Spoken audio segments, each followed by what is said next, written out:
La meilleure façon de prier. Épisode 3. L'art de communier avec le divin.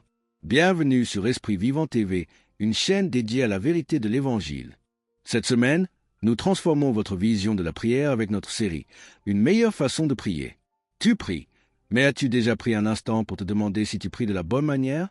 Beaucoup prient avec sincérité, avec foi même, mais sans voir de véritable changement. Pourquoi?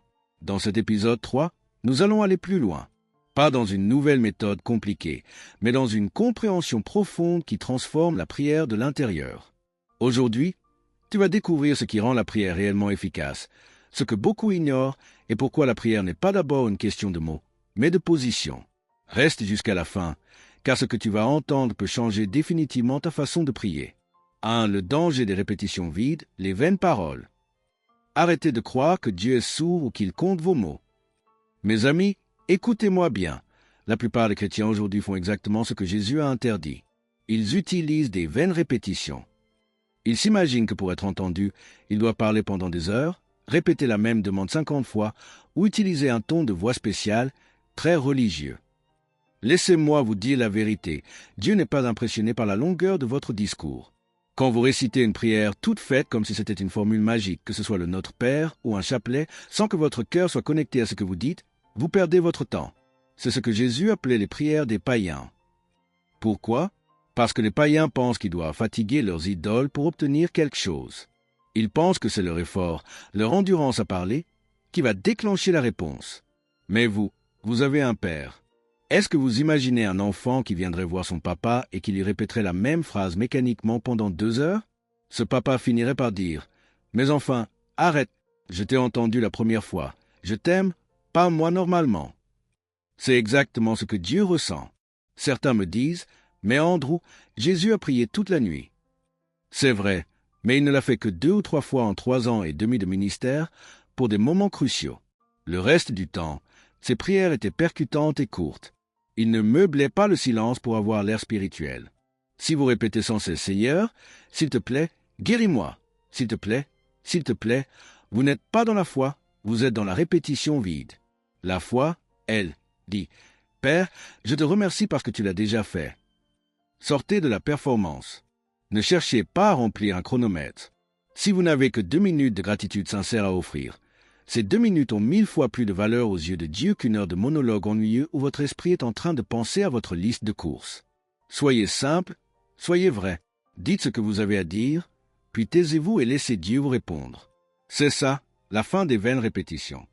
Regardez les religieux du temps de Jésus. Ils portaient des boîtes sur le front avec des versets dedans pour avoir l'air saint. Mais Jésus a été très dur avec eux. Il les a traités d'hypocrites et de serpents. Pourquoi? Parce qu'ils jouaient la comédie. Le mot « hypocrite » vient du théâtre romain. C'est quelqu'un qui avance avec un masque sur un bâton. En prière, beaucoup font la même chose. Ils mettent un masque de piété, changent de voix et répètent des formules mécaniques comme un moulin à paroles. Mon conseil, ne croyez pas que vous serez mieux entendu parce que vous parlez longtemps. Jésus a fait des prières très courtes comme « Lazare, sors ou tais-toi » à la tempête. Même un cri du cœur comme « à l'aide » est une excellente prière. Dieu ne compte pas vos mots, il regarde votre sincérité. 2. Avoir une vraie conversation avec Dieu. La prière n'est pas un discours, c'est un dialogue. Laissez-moi vous poser une question.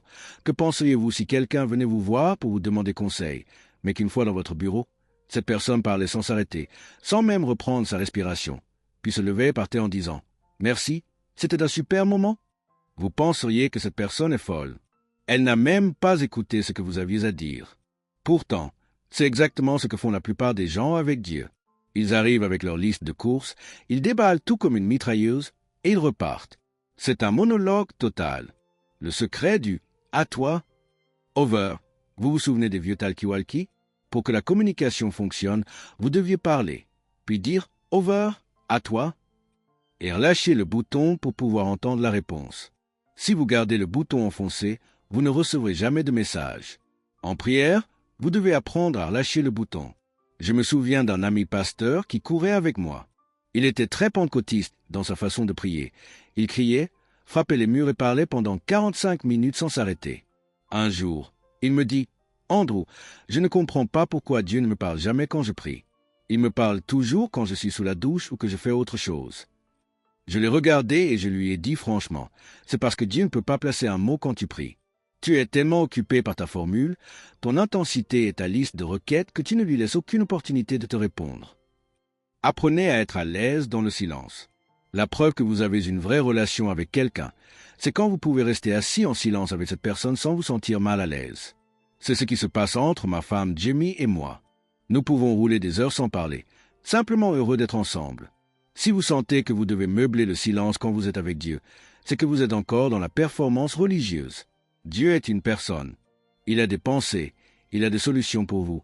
Il veut vous guider, mais il ne criera pas par-dessus votre vacarme. Mon conseil pratique, demain, quand vous passerez du temps avec le Seigneur, essayez ceci, parlez-lui simplement, puis taisez-vous, posez-lui une question et attendez. Laissez-lui le temps de faire monter une pensée, un verset ou une paix dans votre cœur. Si vous ne faites que parler, vous ne faites qu'informer Dieu de ce qu'il sait déjà. Si vous écoutez, c'est lui qui vous informe de ce que vous ne savez pas encore. Et croyez-moi, son apport est bien plus important que le vôtre. La prière, c'est comme mon mariage avec Jamie. Au début de nos rendez-vous, je stressais. Je pensais que je devais toujours avoir quelque chose d'intelligent à dire. Mais avec le temps, nous avons appris à être justes, à l'aise ensemble. Parfois, nous passons 2 heures en voiture sans dire un mot, et nous sommes heureux. Beaucoup prient comme une mitrailleuse. BRRRR. Ils parlent pendant 45 minutes sans reprendre leur souffle. C'est un monologue, pas une relation. J'avais un ami pasteur qui me disait « Andrew, je ne comprends pas pourquoi Dieu ne me parle jamais quand je prie, mais seulement quand je suis sous la douche. » Ma réponse a été simple. C'est parce que sous la douche, tu te tais enfin. Quand tu pries, tu ne lui laisses pas placer un mot. Apprenez à dire « à toi » et écoutez ce qu'il a à vous dire. 3. L'ingrédient clé, le cœur, pas la formule. Dieu ne regarde pas votre vocabulaire, il regarde votre cœur. Écoutez, c'est l'une des vérités les plus importantes que vous puissiez saisir. La Bible dit dans 1 Samuel 16, verset 7, « L'homme regarde à ce qui frappe les yeux, mais l'Éternel regarde au cœur. » Et cela s'applique à 100% à votre façon de prier. La religion adore les formules. Elle vous dit que vous devez utiliser un certain ton de voix ou des mots anciens et compliqués pour sonner spirituel. Mais savez-vous ce qu'est un hypocrite? Dans le texte original, c'est un acteur derrière un masque. Si vous devenez une personne totalement différente, plus sérieuse, plus guindée, dès que vous dites Seigneur, vous portez un masque. Vous jouez la comédie. Je me souviens d'une fois où je priais pour un homme possédé par un démon. C'était intense, le démon se manifestait. Une femme à côté de moi a pris peur et s'est mise à réciter le Notre Père à une vitesse folle. Notre Père qui est aux cieux, que ton nom soit sanctifié. Elle le répétait encore et encore comme si c'était un talisman magique pour repousser le diable. Je me suis arrêté et je lui ai dit « Taisez-vous ». Pourquoi? Parce que ce qu'elle disait ne servait à rien. Ses paroles venaient de sa tête et de sa peur, pas de son cœur et de sa foi. Le diable ne s'enfuit pas devant une récitation mécanique, il s'enfuit devant une autorité qui vient d'un cœur connecté à Dieu. Le danger de la prière de la tête, quand vous priez avec votre tête, vous essayez d'être correct. Vous faites attention à vos phrases. Mais quand vous faites cela, vous créez une barrière d'insensibilité entre vous et Dieu. C'est comme une inoculation. Vous faites les gestes de la religion, mais vous ne ressentez pas la puissance de la relation. Dieu préfère 1000 fois une prière honnête, même si elle est mal dite, qu'un discours théologique parfait qui est vide à l'intérieur. Si vous êtes en colère, dites-lui. Si vous êtes perdu, avouez-le. C'est cette honnêteté du cœur qui permet à Dieu d'agir. Mon conseil, arrêtez de chercher la bonne formule. Il n'y en a pas. La clé, c'est la sincérité. Ouvrez votre Bible, lisez un verset et laissez votre cœur y agir. Si un verset vous touche, dites simplement « Merci Père, je reçois cela ». C'est ça, la prière du cœur. C'est une connexion d'esprit à esprit et c'est la seule qui produit de vrais miracles. Un jour, pendant que je chassais un démon d'un homme, une femme à côté a paniqué et a commencé à réciter le Notre Père à toute vitesse, comme si c'était une formule magique ou un talisman pour faire fuir le diable. Je lui ai dit « Tais-toi ». Pourquoi? Parce qu'elle ne priait pas avec foi, mais avec peur. La Bible dit dans 1 Samuel 16, verset, c'est que l'homme regarde à l'apparence, mais que Dieu regarde au cœur. Vous pouvez réciter la plus belle prière du monde. Si votre esprit est ailleurs ou si vous le faites par habitude religieuse, cela ne sert à rien. Pire, cela crée une couche d'insensibilité entre vous et Dieu. Soyez vrai. 4. Approchez Dieu avec honnêteté et confiance. Dieu n'est pas mal informé, alors arrêtez de lui faire des rapports. C'est ici que beaucoup de chrétiens s'épuisent inutilement. Jésus a dit une phrase qui devrait révolutionner votre vie de prière. Votre Père sait de quoi vous avez besoin, avant que vous le lui demandiez. Matthieu 6 versets. Émoticône n'en croyant pas ses yeux. Si vous croyez vraiment cela, alors pourquoi passez-vous 90% de votre temps de prière à expliquer à Dieu à quel point votre situation est catastrophique? La plupart des gens prient comme s'ils devaient informer un Dieu qui ne regarde pas les informations. Ils arrivent et disent « Ô Seigneur, tu ne devineras jamais ce que le banquier a dit, et le docteur dit que c'est incurable, et mes enfants ne m'écoutent plus. » Vous ne priez pas, vous vous plaignez. Mon ami Charles Cap racontait qu'un jour, alors qu'il priait ainsi, Dieu l'a interrompu brutalement. « Charles, qu'est-ce que tu fais ?» Il a répondu « Eh bien, je prie. » Et Dieu lui a dit « Non, tu te plains ?» Comprenez bien ceci, Dieu connaît votre situation mieux que vous. Il l'a vue sous tous les angles. Il en connaît même déjà la sortie. Priez, ce n'est pas vomir vos problèmes sur le Seigneur en espérant qu'il aura pitié de vous. Priez, c'est s'approcher avec confiance. L'approche de la confiance, si je sais que mon Père sait déjà tout, je n'ai pas besoin de le convaincre que mon cas est urgent. Je n'ai pas besoin de pleurer pour attirer son attention. Je peux venir et dire « Père, tu connais ce défi financier. Tu sais exactement ce qu'il manque. Mais je te remercie parce que tu es ma source. Je dépose ce fardeau à tes pieds et je refuse de m'en inquiéter davantage. Merci pour ta solution. » Voyez-vous la différence? L'un reste focalisé sur la noirceur du problème, c'est la tête qui s'inquiète. L'autre se focalise sur la puissance de la solution, c'est le cœur qui fait confiance. Mon conseil pratique, changez vos proportions. Si vous avez 10 minutes de prière, donnez 30 secondes au problème pour être honnête. Seigneur, j'ai mal ou Seigneur, j'ai peur, et passez les 9 minutes et demie restantes à le remercier pour ses promesses. Dieu ne répond pas à la plainte, il répond à la foi.